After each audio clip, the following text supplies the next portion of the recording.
সবাই কেমন আছো? আশা করি ভালো আছো। আমি ভালো নেই, আমার শরীর একটু খারাপ আছে, অনেকটাই খারাপ আছে। কালকে রাতে হঠাৎ করে হসপিটালাইজড হতে হলো। শরীর একটু খারাপ, দুর্বল, খেতে ইচ্ছা করছে না, মনে হচ্ছে সারাক্ষণ শুয়ে থাকি, ঘুমিয়ে থাকি।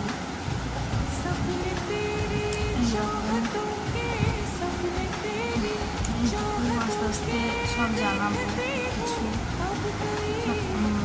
মিনি ব্লগ শেয়ার করবো, বড় ব্লগ শেয়ার করবো। তোমরা সাপোর্ট করো, সাবস্ক্রাইব করো, লাইক করো, শেয়ার করো, যাতে আমার চ্যানেলটা একটু ভালো জায়গায় যায়। তোমরা সাপোর্ট করো। Thank you, tata.